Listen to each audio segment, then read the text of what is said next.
Hey, Samore Love, you have now tuned in to my Real Housewives of Atlanta recap. Guys, be sure to subscribe if you have not yet done so. Also, be sure to share this video wherever you like to share videos and give it that good old thumbs up, okay? Also, be sure to head on over to my other channel and check out my other videos that I have on there. I've been having videos like back to back, so, you know, your love and support is definitely appreciated, and that's Samore Love TV. So now, we start off with the ladies. They were having like a pretty good time. It was like they start off with like Cynthia, Kenya, and Claudia. They were cracking jokes and just having a good time, but it's time for them to move on to the next spot. So I guess they had like half of the trip in one place, and then so they could see some scenery and do some other events and be closer to that area, they head on over to another place, which is pretty cool. Back in New York, Miss Lenithia Leaks, she is doing a costume. She's checking out her costume that she's going to be wearing for the play that she's going to be doing, Cinderella. And, you know, she's the evil godmother. I mean, the evil godmother. I think she's the evil stepmother or something like that. So she has like a big role and she has a lot of lines to remember, but she's pretty good on the lines and everything like that. She's kind of just worried about the places that she has to stand. And she tries on the outfits, and the booty was looking like popping. It was like those back in the day corset type of dresses, you know, like is it the medieval times when they used to wear that? Not exactly sure what era it was, but I know it was like back in like the regal times when they had the parliament and all those types of things. They had those corset dresses. You know, that's what everybody be wearing nowadays. They be having those corsets and stuff popping because they want to get those nice little waists. Well, that's exactly what she had on, and her butt was like out there because of the way they made the dress. And then Mr. Greg, he wants to be making some little jokes that were just like weird. Okay, not everybody knows about all this booty popping, junk in the trunk type of stuff. He's like, if you come out to Atlanta, you be making a whole ton load of money with this one right here. He's like, oh, I'm like, oh my God, what are you doing, Greg? What are you doing? But the outfits did look pretty good, and they looked official. You know what I'm saying? So, anyways, he tells her to twirl. This is the guy that's creating the dresses. He's like, "Oh, twirl for me so I can see the whole thing." And she's like, "Oh no, I don't twirl. You gotta use a different word than that. Can you just say spin or something? Because twirl, yeah, we don't do that. I've heard too much of that word." I'm like, do you have to? He doesn't know the background behind that. I doubt he watches Real Housewives of Atlanta, except for maybe this episode because now he's on it. But other than that, I mean, you could have just spin around. You know, just do it.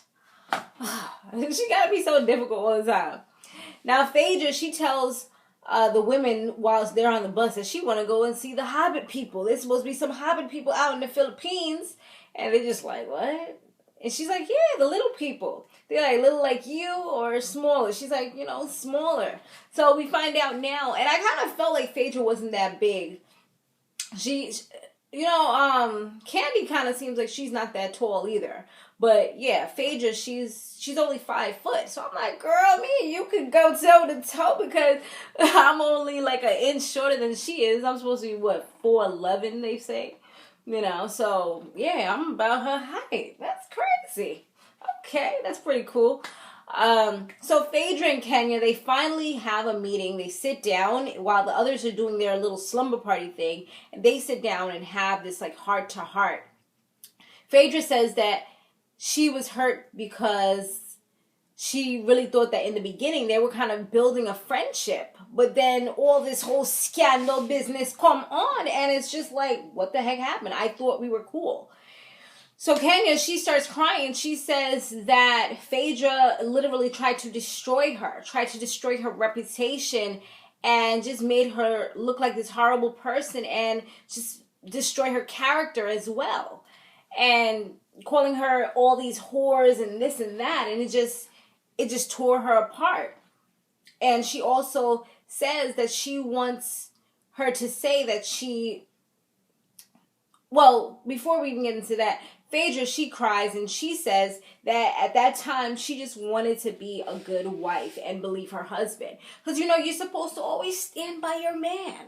Especially when y'all married, you know, that's one of the things that you're expected to do, to believe them, you know, that all that honesty, and you would hope and pray that they tell you the truth at all times, even though in this day and age, that's not what actually always happens. That's what she was trying to do. Just be a good wife. Be that good Christian wife. You know what I'm saying? So then she says that, well, she kind of tells her, well, you know, now that you know what you know, do you believe what I'm saying, and can we move forward from this? And she was like, well, I can't really. It's like she was wiggling and diggling and dancing around that part. She didn't want to say, yeah, I believe you. She's like, that's what I felt at the time. And she was like, that she just wants to move forward. She was like, and Kenya was kind of stuck on that. Like, but do you believe me though? If we move forward, do you believe what I was telling you? She's like, well, you know, and sometimes you just got to go with your instinct and what you saw. You may not be able to like just bury all of that, because at the end of the day, whether you had sex with him or not, there was a whole ton load of flirting going on. Y'all was jumping in the pools and this and that. So you did play a part in it. Don't pretend like you didn't do anything at all, because you had your little parts in there. You had your little flirting and your little text messages. So she wasn't 100% innocent. So I understand the reason why Phaedra didn't want to say, I forgive you for that part, or I believe that you never did anything, and I believe that you played no part in this, and I'm sorry that I called you this name, because that's what she felt at that moment. But now that they've gotten to a better place, she can be sorry. Well, not necessarily sorry, but she can move forward, and they can build something starting from this point. So it looks like they do get to now a better space where hopefully it won't be no craziness going on. But of course, that doesn't make for good TV. All that kumbaya sitting around and holding hands and jumping up. That's not gonna get this show popping. So there's gonna be more drama. There's gonna be more controversy and things like that. So we're all here for it, aren't we? Okay, guys, thanks for watching. Be sure to stay fabulous, live free, and soar limitless. I'll see you in the next one. Later.